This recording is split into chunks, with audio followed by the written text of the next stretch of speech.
Hello, Dr. Peterson. This is Contraband here. Why don't we jump right in and you can tell me a little bit about what you think about the postmodernists.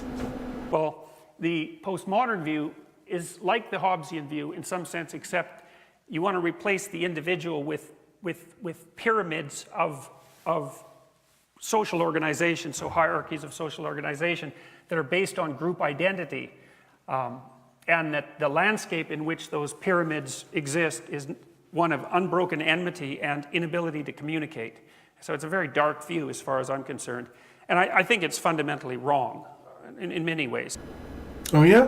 What ways? I mean, it's right in that there are groups of people. Okay. And there is some difficulty in communication between them. Uh-huh. And that power is an element in the formation of hierarchies. Uh-huh. But you can't reduce hierarchy or group relationship to those premises. It's too simplified because people also cooperate. We're also not groups. Many of us belong to many groups. So it's the actual situation is far too complex to reduce it to that degree, even though you can come up with a good explanatory story if you do so. It doesn't capture the nuances, and they're not just nuances, it doesn't capture the essence. Now, the thing is that when you make the presupposition that the reason that hierarchies exist is because of power, then essentially what you do is turn every hierarchy into a tyranny. I would argue that while the postmodernist view that you describe doesn't capture the essence of all hierarchies, it does capture the essence of any hierarchy that was created with the intention of dominating other human beings. That puts us squarely outside of the cooperation element that you described earlier. For example, racism in America is a social hierarchy that was designed to be and continues to operate as a tyranny. Now, while all hierarchies don't exist because of tyrannical power, those that do exist because of tyrannical power can supersede those that do not, especially when they're tied directly to the identity of the individual. Tell me more about what you think about people who believe in powerful tyrannical hierarchies.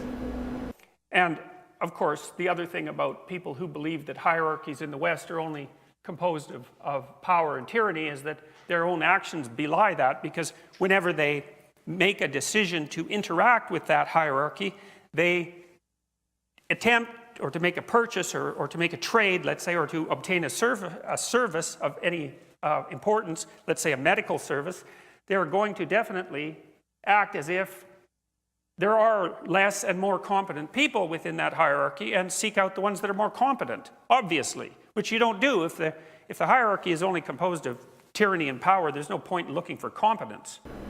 Yeah, so what you've done right there is aptly describe the circumstance that Black Americans have found themselves in since the founding of America until the present day because of a tyrannical racial hierarchy. I'm going to link you right here somewhere to a video of a Black American man testifying before the United States Congress about the death of his wife during childbirth. So take a look at that video, and I'm going to let you decide for yourself whether you think that competence played any role whatsoever in the situation he and his wife found themselves in, or whether it was power and tyranny that dictated the outcome. Perhaps after watching it, you'll find it naive to think that hierarchies are always predicated on competence rather than power. No, actually, it's not very naive. Okay, how so? I'm not saying at all that inappropriate power plays don't play a role in corrupting hierarchies of competence. That happens, but generally what happens is if the hierarchies of competence get corrupted enough by power, then they crumble because they can no longer function.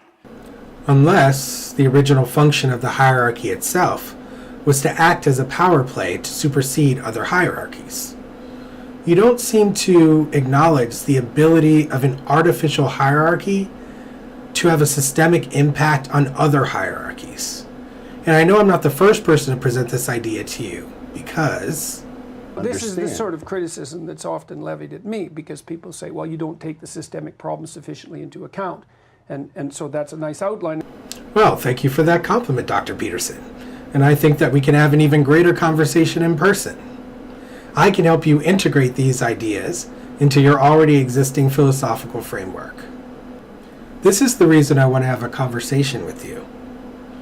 If your goal is truly to help people live a more productive life, and by people you mean as many people as possible, then the idea that hierarchies of the universe, or hierarchies of the natural world, if you will, for certain identity groups have been superseded by man-made tyrannical hierarchies is essential for you to contend with.